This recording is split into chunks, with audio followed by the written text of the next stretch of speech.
Self-esteem is the subjective sense of overall personal worth or value. It is very similar to self-respect, and it describes one's level of confidence in the skills and credit.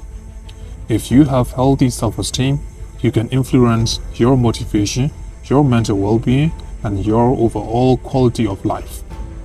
However, everything must be balanced in life. Too high self-esteem or too low self-esteem can be problematic. It would be better to understand your unique level of self-esteem. In this way, you can strike a balance that is just right for you. Generally, in childhood, the level of self-esteem is low, and it increases during adolescence as well as adulthood. Eventually, it reaches a fairly stable and enduring level. This kind of self-esteem becomes personality traits. People who feel good about themselves more likely to have the confidence to try new health behaviors. Building self-esteem is a first step towards your happiness and a better life. High self-esteem can increase your confidence. Confidence is not "they will like me." Confidence is "I will be fine even if they don't like." Self-esteem is a superpower. Once you start to have the stable self-esteem, magic starts happening. Self-esteem is related to a number of concepts regarding our self-perception. That is called self-acceptance, self-compassion, self-respect, self-worth, and self-image. Self-acceptance. Self-acceptance is the ability to accept yourself as you are. When you stop living your life based on what others think of you, real life begins. At that moment, you will finally see the door of self-acceptance opened. Self-acceptance is appreciating your new reality, even if it's less good than the one you had before. You can fight it. You can do nothing but scream about what you have lost. Or you can accept that and try to put together something that's good. Self-compassion. Self-compassion is the ability to treat yourself with kindness and to offer yourself grace and forgiveness in the face of difficulty. It is a way of emotionally recharging our batteries rather than becoming drained by helping others. Self-compassion allows us to fill up our internal reserves so that we have more to give to those who need us.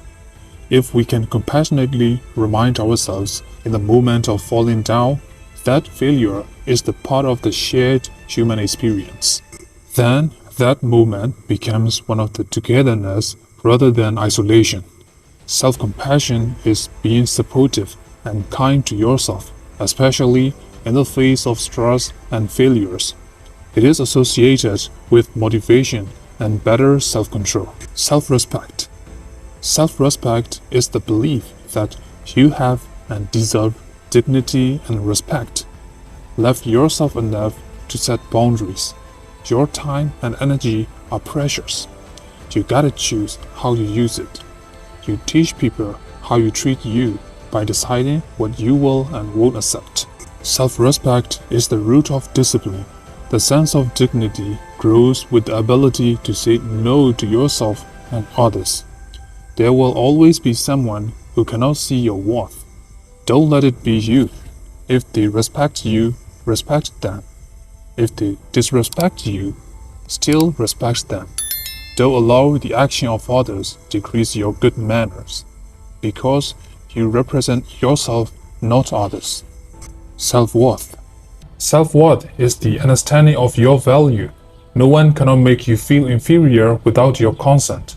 You yourself, as much as anybody in the entire universe, deserve your love and affection. Self-worth is so vital to your happiness. If you don't feel good about yourself, it is hard to feel good about anything else. You've got to be okay on your own before you can be okay with somebody else. You have to find the courage to let go when you're no longer being pulled to the energy you want. You have to find the strength to leave by the time what you want is no longer there. You cannot find your worth in someone else or by proving it. Your value is found when you become aware of how worthy you are and what's really worth your energy. then you become stronger and stronger. Strong people have a strong sense of self-worth and self-awareness. They don't need the approval of others.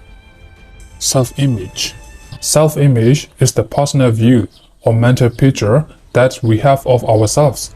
Self-image is an internal dictionary that describes the characteristics of self, including such things as intelligent, beautiful, ugly, talented, selfish, and kind. These characteristics form a collective representation of our strengths and weaknesses as we see them. Self-image is a product of learning.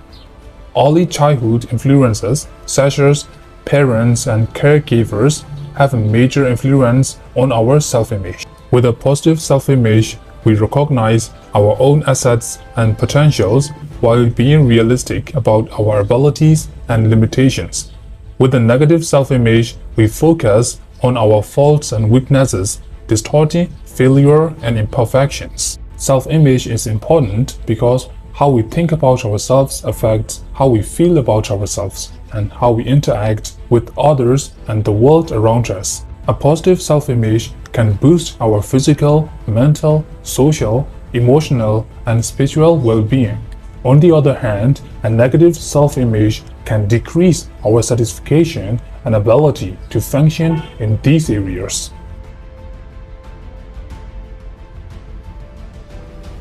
If you like this video, please hit the subscribe button and share this video to your beloved ones. Thank you for watching, and I will see you in the next video.